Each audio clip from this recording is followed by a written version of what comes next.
Coisa do século 21 agora, que a gente está vivendo. E a gente vê que Israel ainda respira esse clima de guerra ali, tá? A gente vê que Israel entrou na Terra Prometida com Josué, e diversas vezes o nosso povo foi expulso de sua terra, voltou, mas nunca na história do nosso povo nós ocupamos 100% das terras que foram prometidas para Abraham, Isaac e Jacó, tá? Ou seja, se a gente olhar no mapa o tamanho do território que o Criador prometeu para os patriarcas e olhar esse pedacinho que é o atual Israel hoje, pois é uma parte ínfima, tá? Daquilo que o Criador prometeu para os patriarcas. E ainda assim, nesse pedacinho pequenininho que tecnicamente corresponde ao estado de Sergipe, tá? Que é o menor estado brasileiro, ou seja, é quase idêntico ao estado de Sergipe, que é o menor de todos. E mesmo Israel ocupando só uma partezinha ínfima do que foi prometido, ainda assim os inimigos de Israel não querem dar trégua, isso até os dias de hoje, tá? Ou seja, isso que nós estamos lendo aqui no livro de Josué é algo atual, que o nosso povo passa por isso, tá bom? Então a gente sempre tem que prestar atenção no seguinte: as duas casas vão travar batalhas, sempre reis vão fazer coalizão para guerrear contra Yahudá e contra Efraim, tá? Então isso aí é certo, as escrituras toda hora sinalizam isso para nós. A gente aprende com o livro de Josué que o Criador ele nos dá a promessa da vitória, mas a gente tem que ir lá e tem que lutar, e isso não significa que a gente não vai ter apurrinhação, não. A gente sabe que batalha, guerra, sempre envolve uma série de apurrinhação. Imagina como é que deveria ser a vida de Josué, Yahushua, Caleb, todo o exército de Israel. Então é algo que realmente ocorre em nossas vidas. Então a gente se lembra que Mashiach falou: no mundo tereis aflições, mas tem de bom ânimo, porque eu venci o mundo. E também a gente pensa o seguinte: tudo de valor que a gente adquire na nossa vida é com luta, né? É com dificuldade, até para que a gente venha dar mais valor, tá? Vamos ler esse texto aqui de Isaías 64. Ele é de uma beleza assim extraordinária. Olha o carinho com que Yahuwá nos trata em nossas batalhas, tá?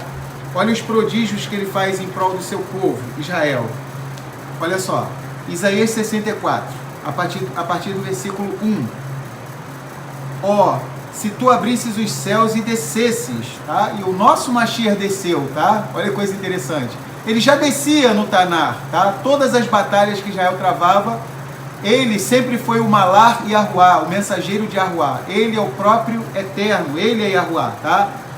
Ó, se tu abrisses os céus e descesses, se os montes se escoassem diante da tua face, como quando o fogo inflama a lenha e faz ferver as águas, para fazeres notório o teu nome aos teus adversários, assim as nações tremessem da tua presença. Quando tu fazias coisas terríveis que não esperávamos, olha que lindo, quando fazias coisas terríveis, olha aqui, esse bobeal tem que pegar o para-brisa aqui, tá? Caiu um cisco aqui no meu olho, tá? Quando fazias coisas terríveis que não esperávamos, tu descias e os montes se escoavam diante da tua face. Olha que lindo agora, tá? Porque desde a antiguidade não se ouviu, nem com os ouvidos se percebeu, nem com os olhos se viu um Elohim além de ti, que trabalhe para aquele que nele espera. Olha que coisa linda. Esse texto aqui a gente tem que deixar marcado nas nossas escrituras. Quando a gente pensa assim: ah, Elohim não está vendo o meu problema e tal, que não sei o que, ele está lá no céu, eu estou aqui. Não, aqui diz: ó, se tu abrisses os céus e descesses, tá? Ou seja, inúmeras vezes, tá? Mesmo no Tanar, nosso Mashiach vinha, descia e estabelecia vitória em prol do nosso povo de Israel. E isso ele faz conosco todos os dias. Mashiach disse: eis que estarei convosco todos os dias até a consumação dos séculos, tá? Então são inúmeras as promessas que ele tem para cada um de nós. Nós somos o quê? A menina dos olhos dele. Israel é a menina dos olhos. Quem toca em Israel é como se estivesse tocando na menina dos olhos de Elohim, tá? Shabbat Shalom. Shabbat Shalom, tá? Sejam bem-vindos. Nós estamos começando o estudo do Sefer Yahushua, tá? O livro de Josué, capítulo 11. Pode já deixar aberto aí, tá bom? Josué, Sefer Yahushua, capítulo 11. Perek Yud Aleph. Josué, Yahushua, capítulo 11. Daniel vai ler Josué capítulo 11, tá? A partir do versículo 1. Vayehi Kishmoa Yavin Melech Hatzor Vaishlach El Yovav Melech Madon Ve'el Melech Shimron Ve'el Melech Arshaf. Amém. Todarabá. A gente aprende com o livro de Josué que o Criador ele nos dá a promessa da vitória, mas a gente tem que ir lá e tem que lutar, e isso não significa que a gente não vai ter apurrinhação, não. A gente sabe que batalha, guerra, sempre envolve uma série de apurrinhação. Imagina como é que deveria ser a vida de Josué, Yahushua, Caleb, todo o exército de Israel. Então é algo que realmente ocorre em nossas vidas. Então a gente se lembra que Mashiach falou: no mundo tereis aflições, mas tem de bom ânimo, porque eu venci o mundo. E também a gente pensa o seguinte: tudo de valor que a gente adquire na nossa vida é com luta, né? É com dificuldade, até para que a gente venha dar mais valor, tá? Então, nós estamos aqui no livro de Josué. Vamos deixar abertas aí as nossas escrituras, tá? No capítulo 11 de Josué, tá bom? Então, só uma introdução para esse capítulo 11, já para a gente pensar, nós que somos das 12 tribos de Israel, nós que entendemos acerca da importância do estudo das duas casas. Olha que coisa interessante, as duas casas de Israel. No capítulo 10, Adoni-Tzedek, ele comandou uma coalizão de vários reis para guerrear contra Israel, no sentido de barrar a entrada de Israel no território do sul, tá? No território do sul de Israel. Isso aponta para o quê? Para as batalhas, de uma forma profética, para as batalhas que seriam contra a casa de Yehudá, casa de Judá. E curiosamente, esse capítulo 11 agora, ele vai tratar de uma coalizão feita por Yavin, rei de Hatzor. Ele faz uma coalizão, assim como Adoni-Tzedek tinha feito lá para Israel não entrar na região sul de Israel. E agora esse Yavin, rei de Hatzor, ele faz uma coalizão com vários reis para impedir a entrada de Israel no território do norte, apontando o que? No sentido profético, tá? No nível mais profundo, o que? As dificuldades que a casa de Israel, a casa de Efraim, as 10 tribos teriam de enfrentar. Uma curiosidade, tá? Algumas curiosidades. Capítulo 10, a gente vê que Israel começa travando as batalhas no território do sul. Então a gente vê que isso já prefigura o trabalho primordial da casa de Yehudá, cujo estandarte é o quê? Um leão. Então sempre que tinha uma batalha, né, a gente vê quem subirá primeiro. E o Criador falava: Yehudá subirá primeiro, Judá. Então por isso que, num sentido mais profundo, por isso que as primeiras batalhas foram travadas no sul, e agora essas na região norte, tá, apontam para as batalhas, tá, num sentido mais profundo, as batalhas da casa de Israel, Efraim, as 10 tribos. E uma curiosidade: essas batalhas que serão travadas agora no norte, elas são infinitamente mais difíceis do que as batalhas que foram travadas no sul, tá bom? A gente vai chegar um momento aqui no texto que vai ler que os inimigos de Israel, essa coalizão, eles eram um exército tão numeroso que eles eram como os grãos de areia que existem na praia do mar, ou seja, era incalculável, tá? Isso aponta as dificuldades pelo qual as 10 tribos enfrentariam num nível mais profundo, tá bom? Então, vamos lá. O Daniel leu para nós Josué e Yahushua 11:1, tá? E é interessante, né? Porque esse capítulo 11 vai tratar das batalhas na região norte de Israel. E 11, o número do capítulo, é justamente o número, a numeração. José e Yosef foi o filho de número 11 de Yaakov, o 11º, ou seja, já apontava para as batalhas que seriam travadas para conquistar esse território, as tribos que ocupariam a parte norte de Israel, tá? Então vamos lá. O Daniel leu para nós o versículo 1, diz assim. Ele leu em hebraico, né? Para nós, agora a gente vai para a tradução e a interpretação. E sucedeu que Yavin, o rei de Hatzor, ouviu isso.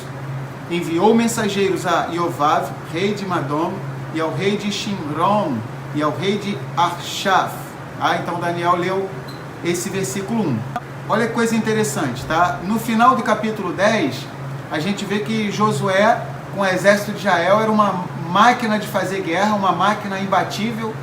Ninguém escapava das mãos de Josué e de seu exército. Quando entra o capítulo 11, começa assim em hebraico: Vaihi Kishmoa Yavin. E aconteceu, e sucedeu, que ouviu Yavin, ou seja, Melech Hatzor, né? O rei de Hatzor. Sempre que começa com essa expressão hebraica, Vaihi, e aconteceu, e sucedeu, sempre é um prenúncio de algo triste. Quando fala Vaihi, sempre que aparece Vaihi, não podemos confundir com Vaihi, tá? Com a letra Het, tá bom? Quando é Vaihi com a letra Het, por exemplo, ao invés da letra Rei, aí é o nome de uma paraxá, e viveu Yaakov, aí é bom, mas Vaihi, Vav, Yud, Rei, Yud, tá? Vaihi é um prenúncio de algo triste, tá bom? Ou seja, o que as escrituras estão querendo nos mostrar? Que quando Israel vence, quando Israel é imbatível, tá? Isso é um motivo de tristeza para as nações, ou seja, os reis que ocupavam a parte norte da Palestina, do território que era de Israel, eles viram nisso uma ameaça contra eles, tá? Ou seja, e começaram a se preparar, elaborar uma coalizão. Por isso que começa com Vaihi, tá? Vaihi Kishmoa Yavin Melech Hatzor Vaishlar El Yovav, tá? E vem falando aqui mais o nome de outros reis, tá bom? Então, vamos ler um comentário aqui desse versículo 1, tá? Bem interessante. O papel de Yavin, rei de Hatzor, como líder, o comentário do versículo 1, desse capítulo 11 de Josué. O papel de Yavin, tá? Que nas Bíblias em português vem como Jabim, rei de Hatzor, como líder das cidades da região norte, correspondia ao rei de Jerusalém, tá? Capítulo 10, versículo 3. Lembra que o líder da coalizão contra Israel, lá no capítulo 10, tá? Era o Adonit-Sedec, o rei de Jerusalém, o rei de Jerusalém. Agora tá para impedir a entrada de Israel da parte norte. Vamos dizer assim, esse homem, esse Yavin, ele está desempenhando o mesmo papel, tá? Que Adonit-Sedec desempenhou, tá? Na parte sul de Israel. Ou seja, então a gente sempre tem que prestar atenção no seguinte: as duas casas vão travar batalhas, sempre reis vão fazer coalizão para guerrear contra Yahudá e contra Efraim, tá? Então isso aí é certo, as escrituras toda hora sinalizam isso para nós. Então vamos continuar o comentário. O papel de Yavin, rei de Hatzor, como líder das cidades da região norte, correspondia ao rei de Jerusalém, no sul, tá? Ou seja, Adonit-Sedec no sul, tá? Fez aquela coalizão, já nessa altura do campeonato aqui já está morto, tá? Com a coalizão dele, e agora Yavin está fazendo o mesmo que Adonit-Sedec fez, tá? Só que agora na região norte. Então vamos lá. Situada ao norte do mar da Galileia, Hatzor era a maior localidade antiga em Canaã. Então era uma cidade muito importante, essa cidade chamada Hatzor. Então por isso que esse homem chamado Yavin, o rei de Hatzor, ele tinha essa proeminência sobre os outros reis. Hatzor era a maior localidade antiga em Canaã. Ela era a cidade dominante de toda a região e governava o comércio com o norte, onde ela é mencionada em textos encontrados tão distantes quanto em cidades no rio Eufrates. Então existem relatos históricos, tá? Além dos relatos bíblicos, vários relatos históricos, tá? Sobre essa cidade, em localidades bem distantes, ou seja, a fama, tá? A importância dessa cidade era conhecido até lugares bem distantes. A frase inicial, tá? Vaihi Kishmoa Yavin, e sucedeu, né? E aconteceu que quando Yavin ouviu, ou seja, essa frase inicial repete as mesmas frases do capítulo 5, versículo 1, e repete também o capítulo 9, versículo 1, também de Josué, tá? E sinaliza que haverá uma batalha contra Israel, tá? Então, já para a gente refletir, Mashiach falou: no mundo tereis aflições, mas tem de bom ânimo, porque eu venci o mundo. Sempre acontecerão inúmeros Vaihi em nossas vidas, né? E sucedeu, ou seja, e aconteceu, nesse sentido de prenunciar algo triste, tá? Uma batalha já estava sendo prenunciada, tá? E o autor do livro de Josué, tá? Que é o próprio Josué, ele sinaliza isso, ou seja, ele já dá uma dica. Olha só, vai acontecer alguma coisa que não vai ser legal. Já estou começando a frase com vai rir. Então vamos lá. Madom é desconhecida. Então vai comentando aqui sobre Madom. Pode ser uma variante de Merom, encontrada nas águas de Merom, que serão mencionadas nos versículos 5 e 7, tá bom? Vamos lá, vamos ver Simbrom agora, tá? Então esse Simbrom também aqui, essa localidade é mencionada no versículo 1 também, tá? Então vamos lá.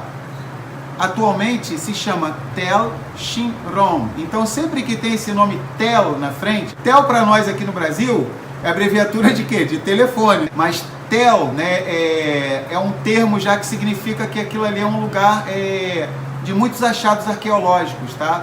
Ou seja, então quando a gente foi lá em onde é conhecido como Armagedon, tá? Megiddo, Tel Megidon, tá? Tel Megiddo, ou seja, é um lugar que tem muita coisa importante ali, tá? Que o pessoal estuda, tá? Achados arqueológicos, tá bom? É uma camada em cima da outra. Isso, a Mérida está lembrando, é uma camada em cima da outra, ou seja, uma época um povo dominou, aí veio outro, destruiu aquela cidade, aí afundou tudo, aí eles soterravam tudo, construíam por cima, tá? Então tem várias camadas. Conforme vai cavando mais profundo, vai se descobrindo os povos mais antigos que viveram naquelas localidades, tá? Então, Simron atualmente é conhecida como Tel Shimron, tá? Ou seja, um lugar de achados arqueológicos, tá bom? Em Simron estava localizada nas colinas próximas à extremidade ocidental do Vale de Israel. Ficava próximo da extremidade sul da Galileia. Vamos ver outro lugar agora, Arshaf, atual Tel Keisan, tá? Também tem esse nome Tel na frente, tá? Estava situada a oeste na planície de Aco. Se Madom barra Merom for identificada como a atual Tel Karnei Ritim, ela ficava a leste próximo ao Mar da Galileia. O propósito é identificar importantes localidades espalhadas por áreas povoadas ao redor do Mar da Galileia, no norte e na direção oeste, ao longo do Vale de Israel, até a planície de Aco e o Mar Mediterrâneo. Então, a gente está vendo aqui que nesse capítulo 11 vai mostrar a dificuldade, tá? Incrível, extraordinária, que Israel enfrentou, tá? Para que viesse estar lutando contra aqueles reis, tá? Que ocupavam a parte norte da terra de Israel. Isso já é uma reflexão sobre nossas vidas, tá? A gente pode pensar assim, eu já tive uma vitória na minha vida, travei uma batalha, venci. Talvez, se nós estivéssemos no lugar de Josué, Yahushua, Bin-Nun, com todo o seu exército, já vencemos o Adonit-Sedec, aquela batalha lá, agora sossegou, vamos relaxar. Não! Ou seja, aquilo ali foi só o começo, tá? Foi fichinha, comparado com as batalhas que eles tinham que travar para ocupar a terra de Israel. E assim é na nossa vida, tá? Cada dia a gente tem que, como as pessoas dizem, né? Temos que matar um leão a cada dia. Cada dia são infinitas batalhas que a gente trava, né? Lembrar que quando a gente entra nesse mundo, não é à toa, o Criador ele faz tudo simbólico, tá? Quando o ser humano entra nesse mundo, que ele acaba de nascer, tá? Pelo certo não era para o neném dar um tremendo de um sorriso, né? Não era para abrir um sorrisão. Pô, finalmente, depois de 9 meses, pô, já podia nascer dando gargalhada. Poderia, se o Criador quisesse, a criança podia nascer dando gargalhada. Imagina, né? Ia ser uma comédia. Não ia faltar vídeos aí na internet, criança nascendo, tá? E rindo. Mas não, tá? Ou seja, já é algo que o Criador estabeleceu. O ser humano já nasce o quê? Chorando. É como se a nossa alma já chorasse só de tão somente entrar nesse mundo, tá? Ou seja, nós sabemos que vamos enfrentar inúmeras batalhas, mas não podemos achar assim, venci uma batalha, como Israel venceu lá no sul contra Adonit-Sedec e a sua coalizão, e agora acalmou tudo. Não. É tipo, quem já jogou videogame sabe, cada nível que vem depois vai ficando cada vez o quê? Mais difícil, tá? Então vamos prosseguir aqui no texto, tá? Vamos ler agora, tá? O versículo 2. E aos reis do norte, nas montanhas, e na planície ao sul de Kinarot, e na planície nos distritos de Dor ao oeste, tá? Então vamos lá. Kinneret, atual Tel Kinrot, tá? Também tem esse nome Tel na frente. Era uma localidade na extremidade noroeste do Mar da Galileia. Kinneret foi também o nome do mar nessa época, de modo que a parte sul dessa região podia incluir tanto a região ao redor do mar, como o Vale do Jordão bem mais ao sul. Cefelá, palavra que significa apenas colinas baixas. Embora a Bíblia muitas vezes use esse termo para descrever os sopés ocidentais de Judá, aqui é provável que se refira aos sopés de Samaria, Shomron, bem mais ao norte e mais de acordo com esta descrição de regiões e cidades no norte. Dor significa planalto de Dor, tá? Então aqui ele está dando algumas informações sobre localidades, tá? Lembrar que em Josué é muito mencionado o nome de localidades, tá? Mais para frente a gente vai começar a ver que Josué vai repartir as cidades, as terras, os territórios para as 12 tribos de Israel, e a gente vai ver que vão ser mencionados inúmeros lugares, tá? Quando a gente começa o livro de Mateus, Matitiahu, o primeiro livro da Brit Hadashah, já começa com genealogia, aliança renovada, tá? E o livro de Josué daqui a pouco, ele já vai começar não com genealogias, mas vai começar com informações geográficas, tá? Ou seja, qual tribo ocupou qual espaço, tá? Isso vai ser mais para frente, para as outras semanas. E até já uma reflexão sobre nossas vidas. Cada tribo, assim como cada tribo tinha sua parte específica para herdar, assim também é a nossa herança na nossa vida. Ou seja, tudo aquilo que o Criador destinou para cada um de nós é próprio, é específico para cada um de nós. Ou seja, nada foge ao controle do Criador, tá? O Criador já estabeleceu tudo, tá? Tudo calculado, e Ele não dá nenhuma aprovação acima de nossas forças, tá bom? Então vamos lá, vamos ler o versículo 3 agora, tá? Oi. Não, o Kinneret que é formado. Fala mais alto. Não, o Kinneret que é formado de violino. Isso mesmo. A Mary está até lembrando. Kinneret, tá? O mar de Kinneret, tá? Ou seja, na Galileia, olha que coisa interessante. A palavra violino em hebraico é kinor, tá? Kinor. Então por aí vocês já devem estar percebendo que tem até um tempero famoso aqui no Brasil, não é isso? Tá? Que provavelmente é de nossos irmãos Yahudim, deve ser essa empresa deles, tá? E tem a música, né? Isso, e na música Yerushalayim Shel Zahav, tá? Tem também essa palavra kinor, tá? A Ofra Rasa, ela dá um agudo bem alto quando fala essa expressão aí, ou seja, se referindo, tá, para todas as suas músicas eu sou violino. A tradução desse pedaço da música, Yerushalayim Shel Zahav, para todas as suas músicas, né? Eu sou um violino. Eu sou um violino. Olha que coisa bonita, tá? Então, esse mar de Kinneret, o pessoal observou, né, que tinha esse formato de um violino. Que nome a gente vai dar? Violino em hebraico, ou seja, Kinor, Kinneret, tá? Então é dessa estrutura. Então, o cenário que está sendo montado aqui é uma tremenda de uma coalizão contra Israel. Então, as nações nunca gostam do sucesso de Israel, tá? Então, sempre que Israel começa a prosperar, vamos dizer assim, no campo material, espiritual, em qualquer área, as batalhas se intensificam contra Israel. Lembrar que o primeiro relato que nós temos, né, por exemplo, em Shemot, em Êxodo, né, o faraó, os filhos de Israel eles são mais numerosos do que nós, são mais poderosos do que nós e tal.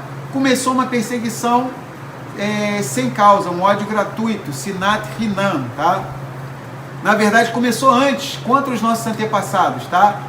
Lembrar que os filisteus, por exemplo, eles invejavam muito os patriarcas. A gente lembra que, especificamente, quem passou um dobrado muito grande com os filisteus foi Yitzhak, tá? Isaac. Ele cavava um poço, achava água lá e os filisteus iam e entulhavam tudo. Ele cavava, outros camaradas entulhavam e ele não desistiu, tá? Até um ponto que ele cavou um poço e achou água e ninguém perturbou ele. E ele deu o nome daquele poço de Rehovot, que significa amplos espaços abertos, tá? Ou seja, assim é na nossa vida também. Muitas vezes a gente vai fazer tudo o que tem que fazer, a gente vai cavar o poço, vai tirar sujeira, vai tirar tudo, vai abrir, alguém vai entulhar o nosso poço, mas a gente não pode desistir, a gente não pode ficar assim, falar para o Criador, eu fiz o que eu tinha que fazer, eu fiz tudo certo e era para vir isso para mim agora, mas alguém melou, né, estragou aquilo que viria para mim, tá? Então a gente tem que aprender. E Yitzhak, ele prosseguiu até que chegou um ponto em que um poço, ele deu esse nome de Rehovot, ou seja, amplos espaços abertos. Então, todos nós travaremos essas batalhas. Paulo, Shaul, ele diz em Romanos 15:4, que tudo que existe na Escritura, tudo que foi escrito, tá? Foi escrito para nosso ensino e para nossa consolação, para que através das Escrituras obtivéssemos o quê? Tikva, esperança, tá? Então, nós não estamos lendo esse relato aqui de Josué capítulo 11 só para uma informação histórica, para adquirir mais um conhecimento bíblico, não. Nós temos que fazer essas palavras aqui serem vida em nossas vidas, tá? Então precisamos entender que vamos sim travar inúmeras batalhas, ninguém vai dar trégua para Israel, ninguém vai dar mole, ninguém vai estender um tapete vermelho. Welcome Israel, imagina.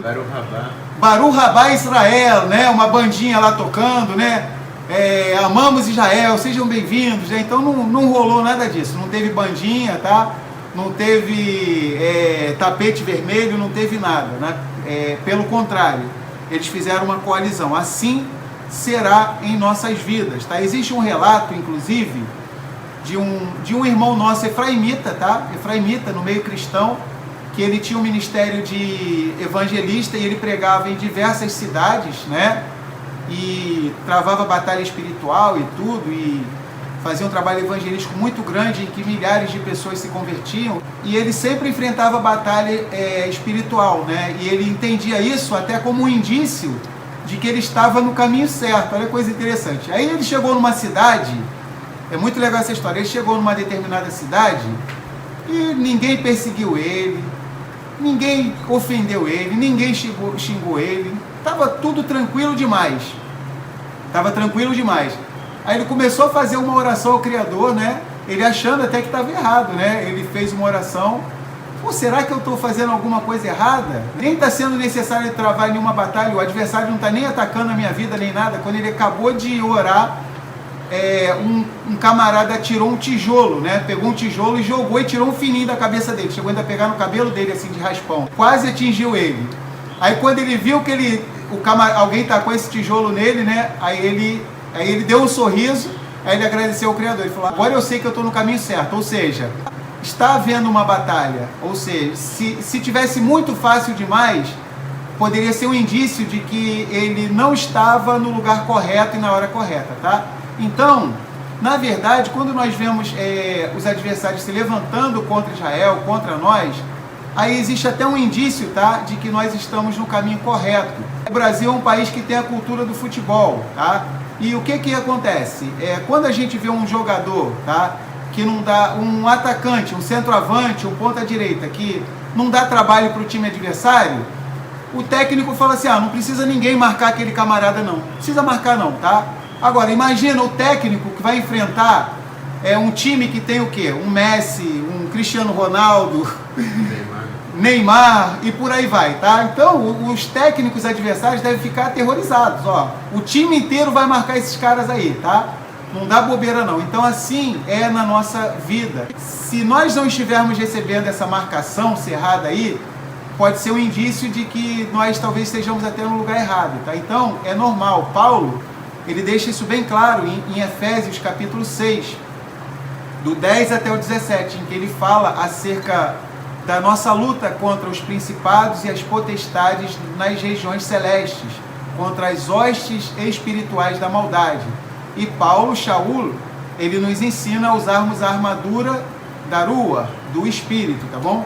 Então vamos lá. Vamos continuar, tá? Então nós lemos aqui um comentário do versículo 2, vamos ler o versículo 3 agora.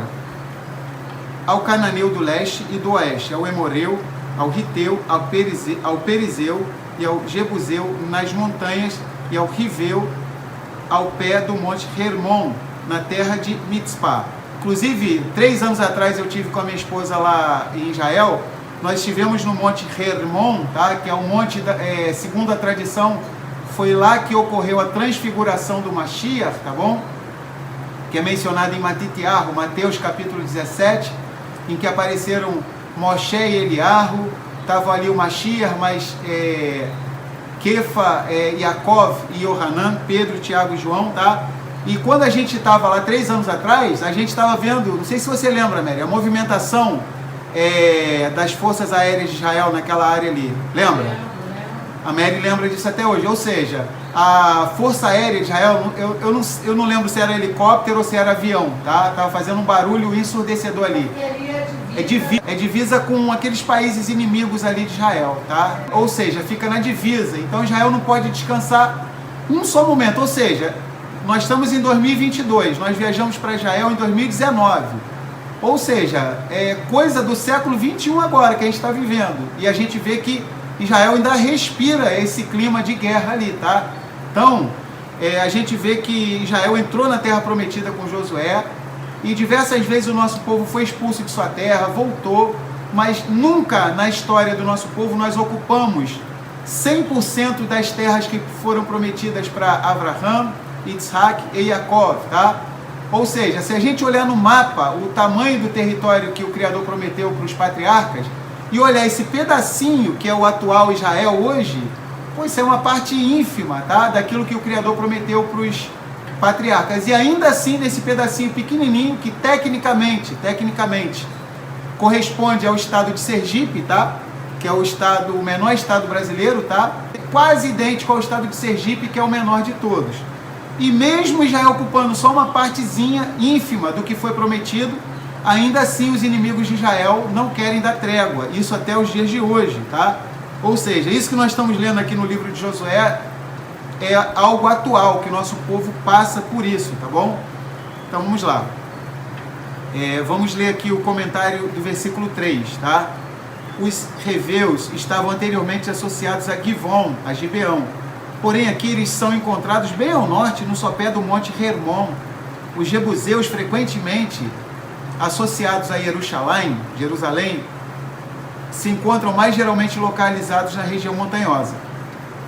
Aparentemente eram grupos de pessoas que povoavam mais que uma localidade. Então aqui está falando que os gibeonitas, que estão sendo mencionados aqui, eles ocupavam mais de uma localidade, tá? Eles tinham essa característica, tá? Tanto no sul quanto no norte, tá? Então vamos lá. A referência a Mispá antecipa o vale de Mispá na parte leste, no versículo 8. O atual monte Hermon está localizado na extremidade sul da cordilheira do Antilíbano, então faz fronteira ali com o Líbano. Mispá podia se referir à extremidade sul do vale de Beca, onde o rio Litiane corre para o sul e em seguida para o oeste na direção de Tiro, tá? Então vamos lá, vamos ler agora o versículo 4, tá bom? Vamos lá. E eles saíram, ou seja, está narrando aqui uma coalizão gigantesca contra Israel, tá? Aí agora no 4 diz assim: e eles saíram, e todos os seus exércitos, muita gente, como a areia da praia do mar, e muitos cavalos e carros. Olha só que coisa interessante, tá? Vou ler de novo. E eles saíram, e todos os seus exércitos, muita gente, como a areia da praia do mar, e muitos cavalos e carros, tá? As escrituras deixam bem claro no Sefer Tehillim, no livro de Salmos, tá? O seguinte: uns confiam em carros, outros em cavalos, mas nós faremos menção do nome de Yahuá, tá? Ou seja, então a nossa confiança está no nome de Yahuá.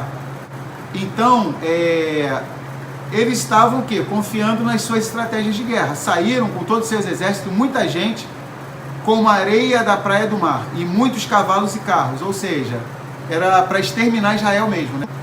Então, só para a gente ter ideia, o menor estado brasileiro, que é o Sergipe, já quase empata com Israel, né? Então imagina, nós que temos esse país continental, o Brasil, com mais de 8 milhões e meio de quilômetros quadrados, nós vivemos entre aspas, né? A gente tem outros problemas que Israel não tem, tá? Mas com relação a essa questão de território, nós vivemos sossegados. E Israel, que é um pouquinho maior do que o Sergipe, tá? Todo mundo cobiça aquela terra. Então nós sabemos que na verdade é o quê? Uma batalha espiritual. Por quê? O inimigo de nossas almas, ele sabe que Israel é o quê? É o centro, tá? do planeta Terra, tá?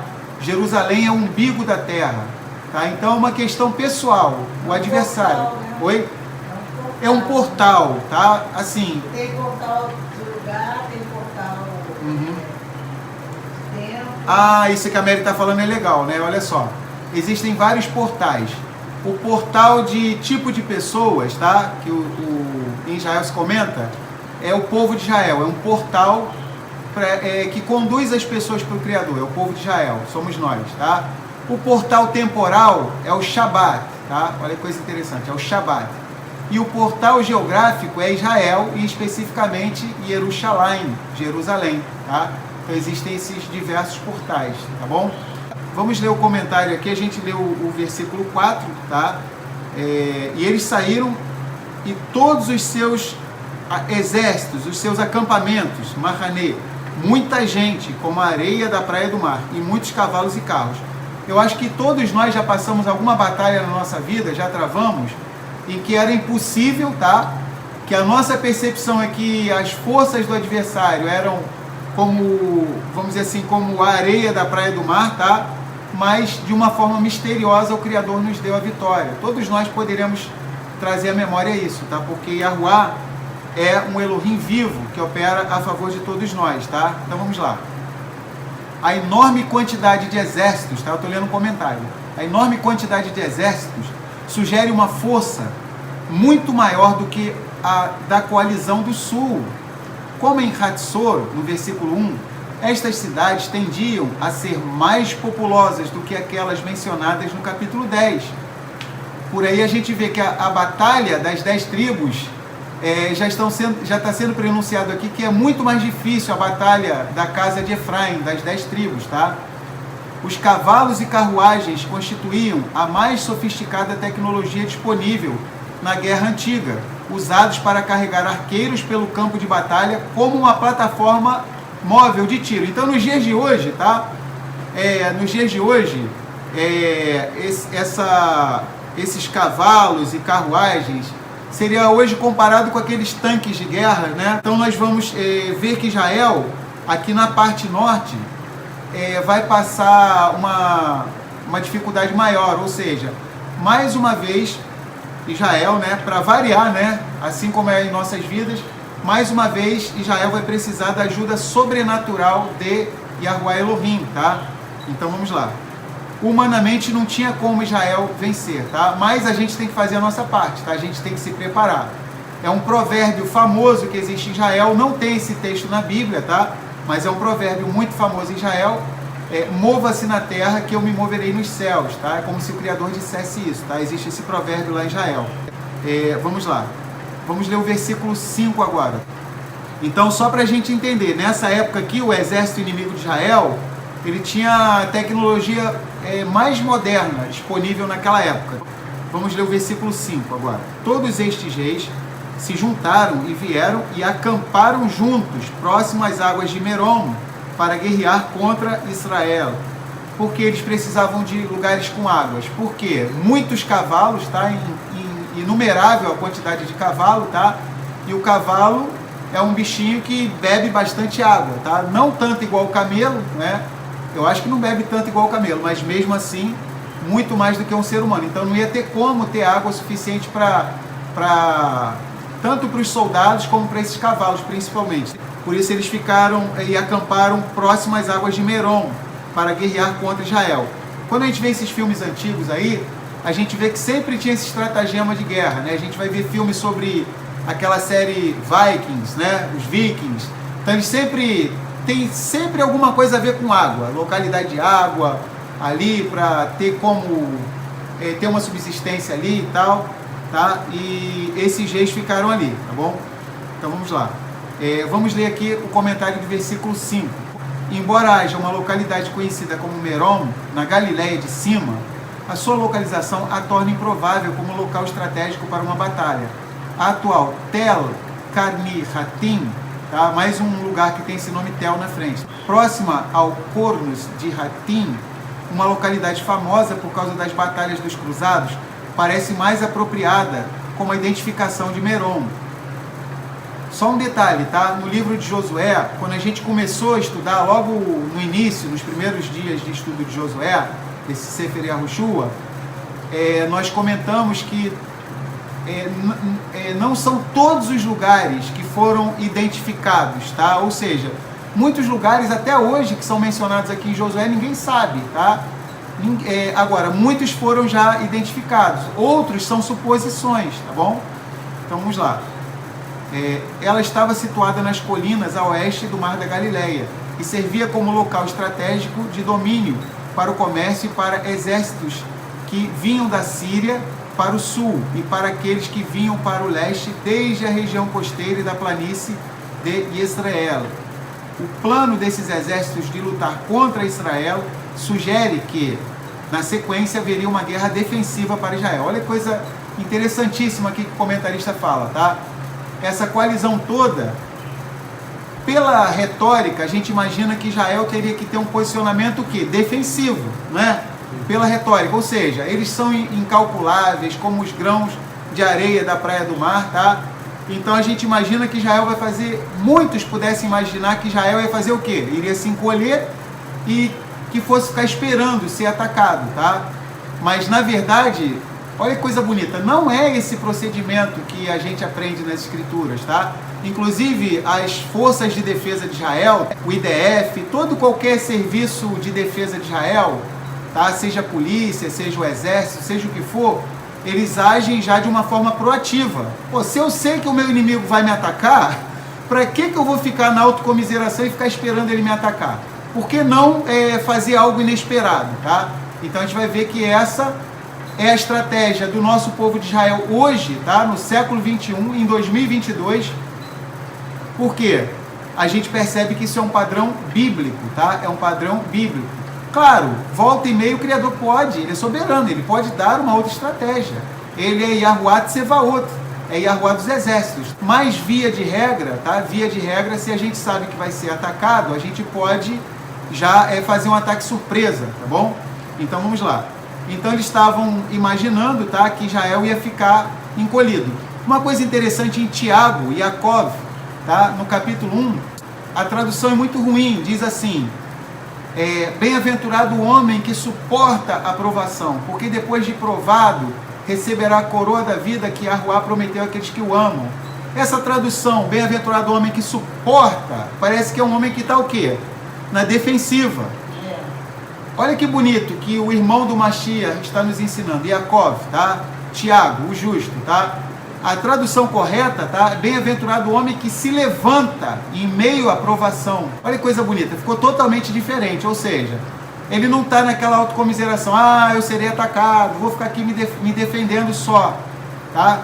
E eu digo uma coisa para vocês, como professor de Kung Fu, tá? Que eu sou, professor de artes marciais, a gente aprende que a melhor defesa é o ataque, tá? Então isso aí, tanto que todo mundo no Brasil já conhece esse, até no futebol, qualquer esporte, melhor defesa é o ataque, tá? Então você até fala que na luta ninguém vai se movimentar para trás. Isso. Exato, por exemplo, o estilo de luta que eu ensino, né, o Wing Chun, por exemplo, tem um ditado que fala assim, nunca recue diante do seu adversário, porque se você recuar uma vez, você terá que recuar sempre. E você nunca vai conseguir recuar tão rápido para trás, de costa, como ele está se movendo para frente. Então, você está indo para trás, de costa. Tem tudo para cair no precipício e se ferrar, tá? E o adversário está vindo de frente, tendo todo o campo visual. A melhor defesa é o ataque. Melhor defesa é o ataque, tá? Então, essa tem sido a estratégia do nosso povo de Israel durante milhares de anos, tá? E, repetindo, atualmente é o modo que o nosso povo de Israel tem usado para se defender, para não ser exterminado, tá? Isso é muito forte do povo de Israel, do nosso povo, né?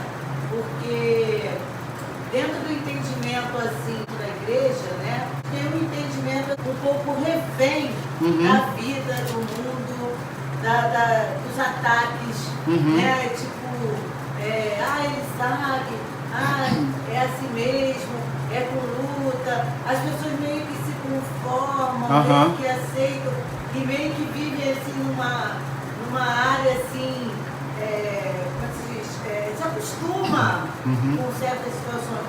dentro do nosso povo, né, Israel, a gente aprende a se levantar, a se erguer, a não abaixar a cabeça, né? Israel está ali, ele é pequeno, se for pensar, que a gente está falando agora, né? Dentro do mapa. Do mapa, né? Com tantos inimigos, tem até uma música que a gente canta, né? Que são muitos inimigos, né? Mas nós somos uma nação, entre aspas, né? Vamos dizer assim, pequena, mas a gente aprende a se erguer, a se levantar, não baixar a cabeça, a lutar até o fim, né? A guerrear com as coisas da vida. Assim é na nossa vida, né? A gente tem que aprender a erguer a cabeça, a não levar marretada, né? Cacetada e ficar tipo, acuado no canto, só recebendo, mas se levantar também, se erguer, né? Foi o que Davi fez com o gigante Golias. Exatamente. Ele correu para cima de Golias. Exatamente. Parecia, entre aspas, ser grande. Era um gigante, né? Mas espiritualmente Davi era muito maior. Ele se levantou, ele não teve medo. Ele falou, quem é você? Quem é você para afrontar o exército do Elohim vivo? Né? Golias, quem és tu, né? Tem até uma música, né? Golias, tu vens contra nós. Para o exército do Elohim vivo. Então, tipo assim, Davi não viu que o povo de Israel estava se ficando acuado diante da situação e se levantou e falou, quem é você? Né? Você está pensando, está falando com quem? Né? É verdade. Aqui é o exército do Elohim vivo. Isso aqui é Israel, rapaz. Isso aqui é Israel. Então, assim, essa é a atitude de vida que a gente tem que ter no nosso dia a dia, né? Às vezes a gente está cansado, fica sem forças, né? A vida vem na nossa direção de uma maneira assim, forte, de uma maneira às vezes que nos cansa, que a gente não sabe o que fazer, mas a gente tem que se levantar como um pequeno, entre aspas, né? Um pequeno grande Davi, né? Com relação às coisas da vida e se erguer e falar, eu sou Israel. Eu sou Israel. Tem até uma frase que tem na internet, né? Que fala, muitos vieram contra mim, não sei o quê, você pode vir, aconteceu isso, falando da história de Israel. A história de Israel, E no final ele fala, muito prazer, eu sou Israel. É lindo esse texto, lindo. Tenta achar depois. Depois eu vou botar no grupo. Aí, tipo assim, aconteceu isso, mas muito prazer, eu sou Israel. Eu sou Israel. Isso, aquela passagem me fala tanto, né, daquele que foi pelas costas no deserto. Amaleque, né? Êxodo 17. Amaleque ataca Israel pelas costas. Quando Israel estava ali naquela coisa toda do mar vermelho, se abrir e tal, naquele impacto todo, aí veio o inimigo e tentou pelas costas colocar dúvida e a palavra, né, Sefek, né, ele dúvida, né, e ele te esfriou, né? E aí Israel teve que se levantar novamente, né? E é um espetáculo, porque a Escritura fala, né, que Bilã, ele entende que Israel é um povo que você não pode derrotar de fora para dentro. De fora para dentro, só de dentro para fora. Então, você, nós somos derrotados dentro de nós primeiro. Né? Primeiro, essa derrota acontece dentro de nós se a gente deixar, se a gente permitir. Mas se a gente se levantar, né? A gente tem a vitória, porque nós somos Israel. Nós somos Israel. Amém. Então, isso que a Mary falou, né? Muito show, né? Ou seja, inúmeros e inúmeros povos, desde que o nosso povo entrou na arena da história universal, inúmeros e inúmeros povos juraram nos exterminar, tá? Mas cá estamos nós, vivos, tá? Por isso que dizemos, Am Israel Rai, vive o povo de Israel. A Elisângela colocou no versículo 6, mais uma vez Elohim encoraja a Yahushua a não temer, pois ia ver o que ele ia fazer por Israel. Aí, muito show o comentário da irmã Elisângela, né? Ou seja, mais uma vez, Yahuá encoraja Josué, né? Yahushua bin Nun, ou seja, e assim o Criador faz conosco, tá? Ou seja, todos os dias, tá? Ele diz para nós, olha, não temas, eu estou contigo, ou seja, o Mashiach disse, eis que estarei convosco todos os dias, até a consumação dos séculos, tá? Então, é muito interessante porque nós contamos sempre o quê? Com a proteção sobrenatural do nosso Elohim, tá? Então, nós vamos agora para o versículo 6, tá? Como a nossa irmã Elisângela falou, vamos ler. Diz assim, versículo 6. E Yahuá disse a Yahushua, a Josué, não tenhas medo deles, porque amanhã, a esta hora, olha que Elohim maravilhoso, ele fala para não ter medo, ele diz o dia e ainda diz a hora, gente, olha que coisa espetacular, tá? E Yahuá disse a Yahushua, não tenhas medo deles, porque amanhã, a esta hora, eu os darei todos mortos diante de Israel, os seus cavalos aniquilarás, e seus carros queimarás no fogo. Então olha que coisa interessante, tá? O Criador já está dando a promessa da vitória, já diz até o dia e a hora, tá? Então vamos lá. Por isso que a gente vê que lá em Êxodo, tá? No capítulo 15, depois da travessia do Mar Vermelho, Moshe e os filhos de Israel cantaram Yahuá Ish Milhamá, Yahuá Shemô, tradução, Yahuá é homem de guerra, tá? Yahuá é o seu nome, olha que coisa interessante, ele guerreia usando tão somente o que? O seu nome, vamos lá. Então vamos ler o comentário aqui. Yahuá prometeu que os entregaria todos mortos a Israel. Mais uma vez, Yahuá lutaria e Israel colheria os benefícios. Então, por isso que Isaías 64, esse texto é lindíssimo, tá? Vamos ler esse texto aqui de Isaías 64. Ele é de uma beleza assim extraordinária. Olha o carinho com que Yahuá nos trata em nossas batalhas, tá? Olha os prodígios que ele faz em prol do seu povo, Israel. Olha só, Isaías 64, a partir do versículo 1. Ó, se tu abrisses os céus e descesses, tá? E o nosso Mashiach desceu, tá? Olha que coisa interessante. Ele já descia no Tanar, tá? Todas as batalhas que Israel travava, ele sempre foi o Malar Yahuá, o mensageiro de Yahuá. Ele é o próprio Eterno, ele é Yahuá, tá? Ó, se tu abrisses os céus e descesses, se os montes se escoassem diante da tua face, como quando o fogo inflama a lenha e faz ferver as águas, para fazeres notório o teu nome aos teus adversários, assim as nações tremessem da tua presença. Quando tu fazias coisas terríveis que não esperávamos, olha que lindo, quando fazias coisas terríveis, olha aqui, esse bobeal tem que pegar o para-brisa aqui, tá? Caiu um cisco aqui no meu olho, tá? Quando fazias coisas terríveis que não esperávamos, tu descias e os montes se escoavam diante da tua face. Olha que lindo agora, tá?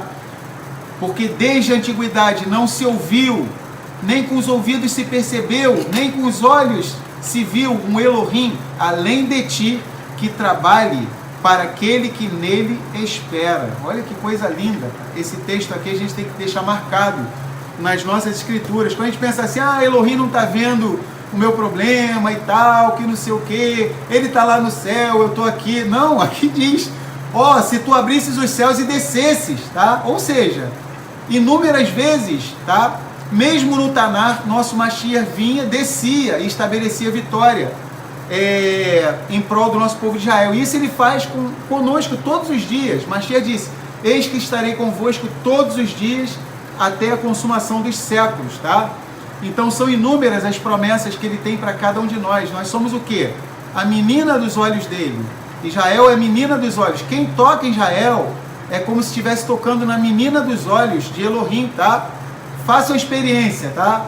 Fale para alguém chegar pertinho de você, tá? Quando a gente vai tocar no nosso olho, tá? Na menina do olho, seja onde for, a gente mesmo o mecanismo de defesa não aciona, tá? Que a gente sabe que é a gente mesmo, tá? Mas experimenta falar para uma outra pessoa, ficar futucando o teu olho, chegar muito perto. Você sente logo um nervoso, você vai instintivamente repelir, tá? É parecido com, por exemplo, a gente mesmo, se a gente fizer cócega da gente mesmo, a gente não sente. Isso, perfeito isso que o Daniel falou. Mesma coisa se a gente for, eu vou fazer cosquinha em mim. Não vai rolar isso. Não vai acontecer, tá? Porque parece que o corpo já sabe que é a gente mesmo. Mas se uma outra pessoa faz, já aciona uma defesa, tá? A gente já vai querer tirar a mão da pessoa para não fazer cócegas, tá? Ou seja, então, assim é o mecanismo que o Criador estabeleceu, tá? Em prol do seu povo Israel, que somos nós. Nós somos como a menina do olho dele. Ou seja, ele não vai... Se alguém ameaçar tocar em nós, ele vai repelir, tá? E as escrituras também falam que ele colocou o quê? Muros, muralhas de fogo ao redor de nós, tá bom? Então nós somos a menina dos olhos de Elohim, tá? Ele colocou o quê? Muralhas de fogo ao nosso redor. Tá? Então nós lemos aqui o versículo 6. Hoje a gente vai até o versículo 9, tá bom? Tá? No próximo estudo a gente vai do 10 até o 23, do versículo 10 até o 23. Hoje a gente vai concluir no versículo 9, tá? Então vamos lá, vamos ler o versículo 7 agora e 8, tá bom? Vamos ler o 7, o 8 e o 9 logo, tá? Pra gente ir para os comentários e finalizar. E Yahushua, Yahusha, Josué e toda a gente de guerra com ele veio sobre eles, subitamente. Olha Israel aí, ó, tomando a dianteira, para cima deles Israel, olha que coisa legal, tá? E Yahushua, Josué e toda a gente de guerra com ele veio sobre eles, subitamente, junto às águas de Merom, e os atacaram. Olha aí, da onde que o IDF, tá? E todo o mecanismo de defesa de Israel tirou essa estratégia de guerra? Das escrituras, tá? Então vamos de novo. E Yahushua, Josué e toda a gente de guerra com ele veio sobre eles subitamente, junto às águas de Merom, e os atacaram. Ó, melhor defesa é o ataque, isso é bíblico, tá bom? A gente está vendo pela própria escritura, tá? Então vamos ler aqui o 8 e o 9 também, vamos lá. Então Josué, juntamente com Israel, surpreendeu o adversário, tá? Os adversários. E Yahuá os deu nas mãos de Israel, e os feriram e os perseguiram até a grande Sidom, e até Misperot Maim, e até o vale de Mitzpe ao leste, e os feriram até não lhes deixarem resto algum. E Josué, Yahushua, lhes fez como Yahuá lhe havia dito, aniquilou os seus cavalos e queimou os seus carros no fogo. A gente vai ver que vai ter um motivo pelo qual o Criador manda Israel fazer isso, porque Israel era uma nação recém-formada, vamos dizer assim, tinha saído do Egito há 40 anos atrás, tá? Agora está começando a travar as batalhas para conquistar sua terra prometida, e o Criador não queria que Israel depositasse a sua esperança em carros e cavalos, tá? Inclusive, em Devarim, Deuteronômio 17, é um dos 613 mandamentos da Torá, tá? Que um rei de Israel não poderia multiplicar muito para si o quê? Os seus cavalos, tá? Salomão escutou isso. Salomão, a impressão que dá é que Salomão pegou o capítulo 17 de Deuteronômio e falou assim, não, eu vou fazer tudo isso aqui ao contrário, né? O Criador ainda foi específico, que o Criador não queria que Israel comprasse dos egípcios, tá? Era como se fosse o quê? A Ferrari da época, comparando com o carro, tá? Era um orgulho que os reis tinham em possuir carros e cavalos e carruagens egípcios, tá? Era como se fosse nos dias de hoje você ter uma Ferrari, tá? Ou uma arma de guerra, como a gente estava falando, como essa Merkavah, tá? Vamos dizer assim, tá? Então o Criador queria que a esperança de Israel estivesse nele, no Criador, em Yahuwah Elohim, tá? Por isso que muitas vezes ele tira os nossos recursos, tá? Aquilo em que a gente poderia falar assim, minha confiança está nisso aqui, está naquilo. Muitas vezes ele vai tirar isso de nós, tá? Essas amuletas que a gente fica se apoiando nelas, e a gente vai ver que não tem por onde escapar. A gente tem que confiar somente em Yahuwah, tá? Então vamos lá, vamos ver agora os comentários. A grande Sidom ficava na extremidade noroeste de Israel, tá? Então a gente leu tudo, tá? Vou ler de novo o versículo 9. E Josué, Yahushua, lhes fez como Yahuwá lhe havia dito. Aniquilou os seus cavalos e queimou os seus carros no fogo. Então, Josué é um espetáculo de obediência. Dificilmente a gente vai ver alguém pregar isso. Pessoal, dentro do sistema religioso de Efraim, tá? Não todos, tá? Sempre a gente tem que fazer essa distinção, tá? Mas a maioria dos teólogos do cristianismo, sempre que for se referir aos personagens do Tanar, que erroneamente eles chamam de Antigo Testamento, eles vão querer detonar os personagens do Tanar, que eles chamam de Antigo Testamento, e vão enaltecer apenas os personagens da Brit Hadashah, da Aliança Renovada, que é erroneamente chamada de Novo Testamento, tá? mas a gente vê que parece um refrão de uma música, toda hora fala, né? Versículo 9, e Josué e Yahushua lhes fez como Yahuwá lhe havia dito, aniquilou os seus cavalos e queimou os seus carros no fogo. Muitas vezes passa despercebido, tá? Israel, a história do nosso povo mostra que, por exemplo, o nosso povo teve, gente, que geração beneficiada, que geração é essa que teve, tá? Você acordava de manhã no acampamento, ó, estamos saindo do Egito, beleza, estamos acampados no deserto, tudo bem, a gente até sabe que vai ficar no deserto 40 anos, mas imagina você acordar e você pensar assim, caraca, eu sei onde é a casa de Moisés mora ali, ó, a tenda de Moisés é ali, caramba, Aharon, o irmão dele mora ali, ó, do lado da tenda dele ali, Miriam, caramba, a tenda de Josué é lá no acampamento de Efraim, né, Yahushua ben Nun, Caleb e Arudá é lá na parte da tribo de Judá, e cada um dos príncipes, só para a gente imaginar a grandeza espiritual desses homens, tá? Mas olha o que acontece com o nosso povo. Muitas vezes o nosso povo, é o que as Escrituras nos mostram, não reconhecem a grandeza desses homens, porque o Criador, em sua infinita sabedoria, ele acho que já tem a quantidade certa de tzadikim para enviar aqui, né? É um artigo raro, justos, tá? Profetas, justos, e o Criador vai mandando, tantos em uma geração, tantos em outra. Então, o nosso povo, quando sai do Egito, que geração feliz, tá? Era essa, mas não valorizava, na maioria das vezes, não valorizava a grandeza desses líderes, tá? Homens que abriram mão de suas vidas, tá? Para viver em prol do povo de Israel, tá? E assim é também, é o que tem acontecido no decorrer da história do nosso povo de Israel. Agora, uma coisa curiosa, tá? Que acontece aqui no livro de Josué, que todos percebem isso, tá? É que o povo, ele estava tão sintonizado, tão sincronizado com Josué, tá? Que a gente falou até algumas semanas atrás, que os sábios do nosso povo de Israel coçam a cabeça para lá e para cá e falam assim, caramba, Josué, ele só não recebeu o título de rei, né? Assim, formalmente, mas ele desempenhava todas as funções de um rei de Israel, tá? Que estão estabelecidas em Deuteronômio 17, em outras passagens da Torá também, tá? Ou seja, isso já mostra, já dá uma piscadela, tá?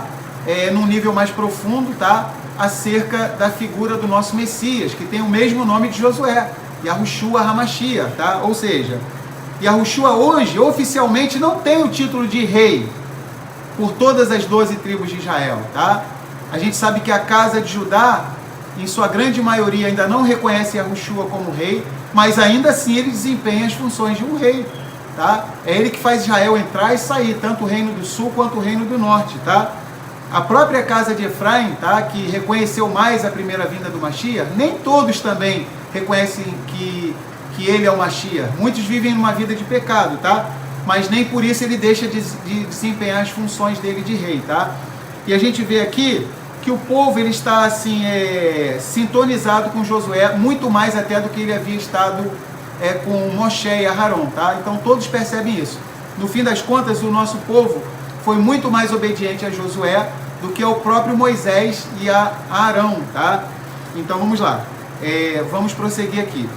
Então a gente vê que esse homem chamado Josué, muitas vezes passa até batido, quando a gente acaba se acostumando com as condutas corretas dos homens de Elohim, tá? Mas quando, por exemplo, uma geração, tá? Vamos avançar um pouquinho no tempo, vamos pegar a geração lá, que é mencionada na época lá que estava finalizando o período dos juízes, tá? Lá, vamos pegar lá Shmuel Aleph, 1 Samuel, em que o povo pede um rei, erroneamente, não esperou o Criador estabelecer um rei, segundo o seu coração.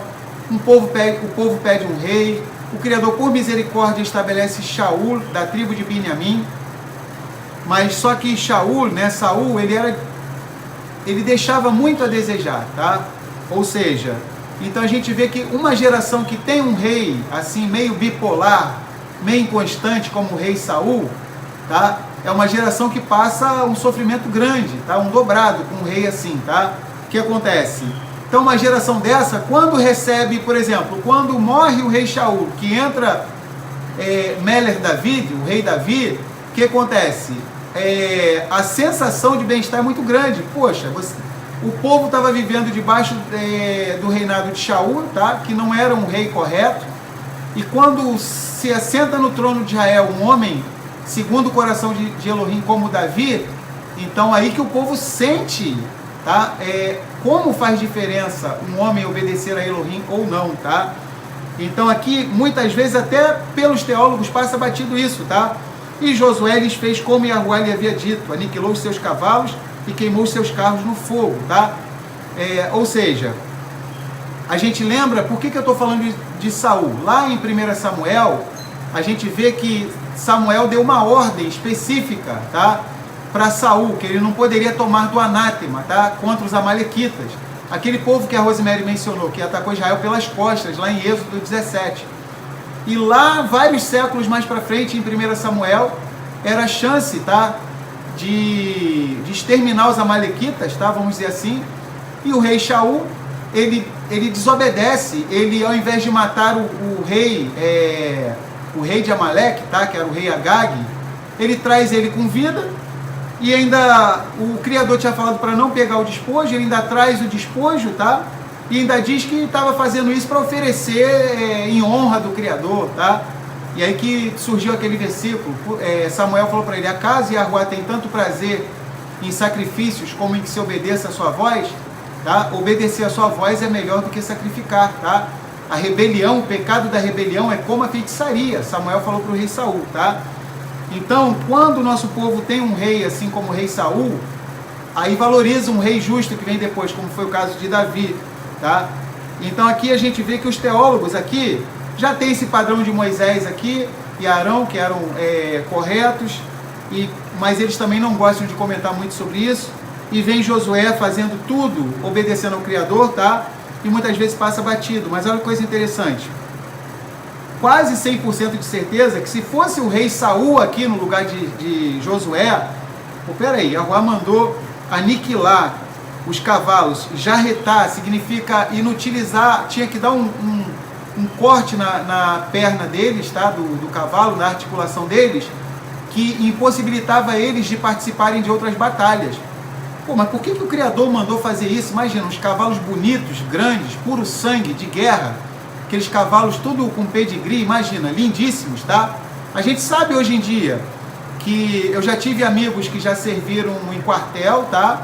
E falavam que, por exemplo, tinha uns cavalos lá que pertenciam àqueles oficiais de alta patente, que o oficial só faltava falar assim, olha, se acontecer alguma coisa contigo, eu não tô nem aí, mas se esse cavalo aí se arranhar, tu tá lascado, cara. A melhor comida é para esse cavalo, você tem que dar banho nele, você tem que escovar ele, a melhor comida, é veterinário, é tudo ali, tá? Se bobear tem até psicólogo, massagista, tudo pro cavalo, tá? Então, imagina, tá? Esses cavalos caríssimos, se fosse o rei Saul aqui no lugar de Josué, pô, o Criador mandou inutilizar as pernas deles para as batalhas? Não, mas eu vou pegar eles e vou fazer uma homenagem, vou dizer que eu vou oferecer isso aqui, é uma homenagem pro Criador, né? Embora a gente saiba até que cavalo não pode ser oferecido como sacrifício, mas talvez ele arrumasse uma desculpa esfarrapada, tá? Esse cavalo aqui é para honra do seu nome, talvez colocasse uma etiqueta lá com um versículo bíblico, alguma coisa assim, tá? Mas não foi o que Josué fez. O Criador mandou aniquilar os cavalos, tá? E queimar as carruagens, os carros no fogo. Ah, mas por quê? Ah, porque eu não quero que vocês confiem nisso, vocês têm que confiar em mim, tá? Ou seja, é claro, aqui foi uma estratégia, tá? Que o Criador utilizou nesse momento da história aqui com Josué e o nosso povo de Israel, tá? Israel estava começando, vamos dizer assim, a entrar na Terra Prometida, precisava se fortalecer, ter uma imuná bem solidificada no Criador para que não viesse atribuir a sua vitória, tá? Atribuir a sua vitória aos cavalos e aos carros, tá? E às carruagens de guerra, tá bom? Tá? Então ele obedeceu. Então, já uma reflexão para cada um de nós, tá? Quais são os cavalos, tá? E quais são as carruagens? Quais são os cavalos que nós temos que inutilizar as pernas deles, tá? E quais são as carruagens que nós temos que queimar nas nossas vidas, tá? Eu acho que muitos conhecem a história daquela vaca, uma vaquinha, essa história é bem famosa, tá? Que precisava ser empurrada do precipício. Então acho que muitos conhecem a história, tá? Dessa vaquinha. Quantas vaquinhas a gente tem Quantas vaquinhas a gente precisa empurrar no precipício, tá? Eu vou tentar lembrar essa história. Qualquer coisa, vocês aqui me ajudem, tá? Um homem tinha um discípulo, tá? E um sábio tinha um discípulo e ele foi visitar uma família muito pobre. Eu não lembro de todos os detalhes, mas vou tentar lembrar da essência dessa história, tá? E visitou uma família muito pobre e tal, né? E eles viviam extrema pobreza. E esse homem sábio percebeu que eles viviam extrema pobreza, não trabalhavam, não estudavam, não faziam nada. E aquele homem sábio que estava com seu discípulo ali naquela casa, que era extremamente pobre, percebeu que, na verdade, a pobreza deles era por causa de uma bênção, entre aspas, tá? É porque aquela família tinha uma vaquinha, tá?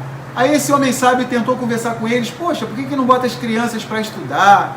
Por que os seus filhos não trabalham? Por que vocês não trabalham? Vocês são jovens, uma família com tanta força, tá? Vocês podem produzir tanto, tá? Ah, não precisa não, a gente não quer esquentar a cabeça não. A gente, de mais a mais, a gente tem essa vaquinha aqui, entendeu? A gente tem essa vaquinha. Ah, essa vaca aqui põe tantos litros de leite por dia, a gente faz tantos quilos de queijo, faz iogurte, faz isso, faz aquilo, e ainda sobra. Tá, beleza. Só que os muros da casa tudo quebrado, telha quebrada da casa, ou seja, tudo vivendo uma vida de qualquer jeito, tá? E eles achavam que estava tudo bom, tá?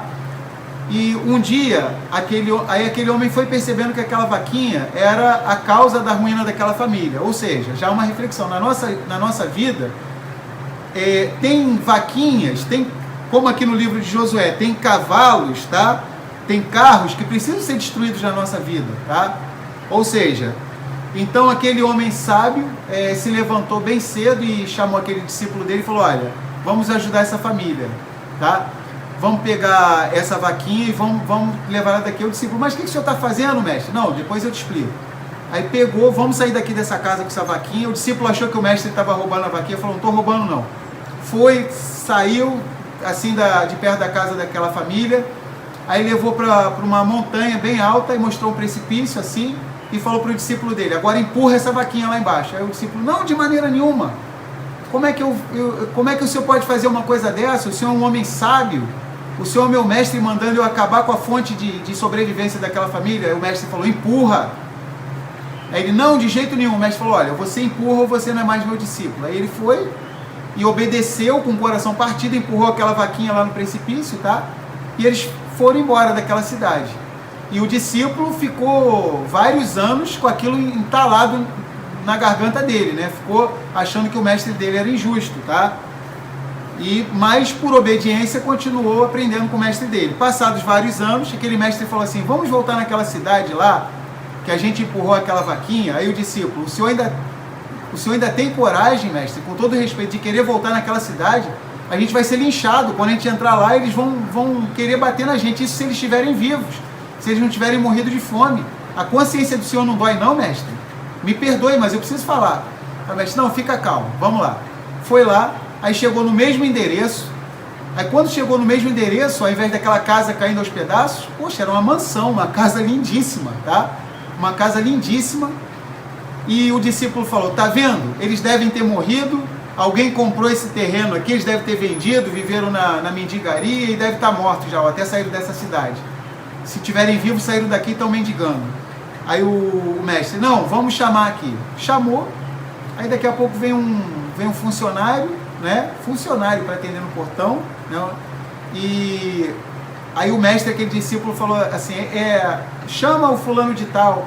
Ele está aí. Aí o funcionário: o senhor tal, nosso patrão, ele está sim e tal, que não sei o quê, e papapá. Aí diz meu nome. O mestre falou: meu nome é esse, o meu discípulo, estamos aqui. Aí o discípulo: mestre, eles vão querer matar a gente, né? Não, fica tranquilo. O mestre falou para o discípulo.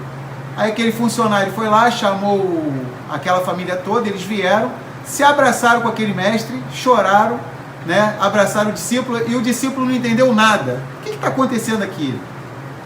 Aí aquela família começou a chorar, se quebrantou e falou assim: olha, o negócio é o seguinte, a gente vivia uma vida miserável, a gente estava todo errado, uma vida preguiçosa, longe da vontade do Criador, tá? Que o Criador não estabeleceu preguiça, nós temos que ser esforçados, tá?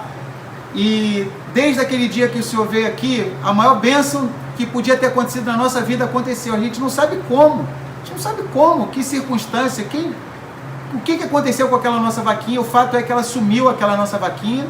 A gente tentou procurar, não achou e tudo, e a gente pensou, olha, não tem mais aquela vaquinha, a gente vai ter que trabalhar, as crianças vão ter que estudar, a gente vai ter que dar o nosso jeito. E de lá para cá a gente se esforçou, a gente viu que a gente tinha inúmeras capacidades, inúmeros potenciais, tá? E hoje, pela bondade do Criador, tá? Nós conseguimos, tá? Superar aquele momento, tá? E vivemos uma vida tranquila, podemos abençoar outras pessoas também. Então olha que coisa interessante. Aí aquele discípulo que estava até aquele dia revoltado com o mestre, se abraçou com o mestre, pediu desculpa e tal, tá bom? E o mestre revelou que foi ele que havia empurrado a vaquinha no precipício, tá? E aquela família agradeceu ele mesmo por ele ter tido essa atitude. Então muitas vezes, tá? O Criador ele precisa falar conosco, olha, você tem que aniquilar os seus cavalos, você tem que queimar as suas carruagens no fogo, tá? Nessa história da vaquinha, você precisa empurrar precipício abaixo, tá? Você precisa empurrar a sua vaquinha. Qual é a vaquinha que a gente precisa jogar no precipício em nossas vidas, tá? Então nós estamos concluindo esse shiur, tá? Esse estudo, tá bom? E mais uma outra reflexão, tá? No capítulo 10, entendemos que a casa de Judá tem as suas batalhas. E nesse capítulo 11, a casa de Efraim tem as suas batalhas. Isso está já meio que nas entrelinhas, tá? Porque no capítulo 10 foram batalhas travadas no sul e no capítulo 11, batalhas travadas na parte norte de Israel. Na próxima semana, a gente vai estar dando a continuação, tá? A gente vai ver no finalzinho, tá? Vamos ler aqui, ó. No versículo 21, capítulo 11, 21. E naqueles dias veio Josué e Yahushua e extirpou os anaquins dos montes de Hebron, de Debir, de Anabe e de todos os montes de Arudá e de todos os montes de Israel. Josué os destruiu com as suas cidades por completo. Não restou nenhum dos anaquins, esses anaquins eram gigantes, tá? Na terra dos filhos de Israel. Só restaram em Gaza, em Gat e em Asdod. Assim Josué tomou a terra toda, segundo tudo que Yahuá disse a Moshe. E Josué a deu por herança para Israel, conforme as suas divisões pelas suas tribos, e a terra repousou da guerra. Ou seja, até aqui é interessante que no versículo 22 diz que foram exterminados os gigantes, mas restaram alguns em Gaza, em Gat e em Asdod, tá? Por quê? Porque lá em Samuel vai ser mencionado Golias, que ele é de uma dessas localidades, tá? Aí o Luiz, não sei se foi o Bruno, o Luiz ou a Josildo, colocaram. A vaca igual ao governo, a casa igual ao Brasil, e a família igual ao povo que não quer sair da situação de conforto. Poxa, muito show os comentários, hein, dos irmãos, hein? Perfeito, muito show. Então, pessoal, tá? Vamos aniquilar os cavalos, tá? Vamos queimar as carruagens, tá? E trazendo para os dias de hoje, vamos empurrar a vaquinha do precipício, tá bom? Tá? Porque nós temos a capacidade, o Criador nos capacitou, desde que a nossa confiança esteja nele, que venhamos fazer humanamente aquilo que é cabível a nós fazermos, tá bom?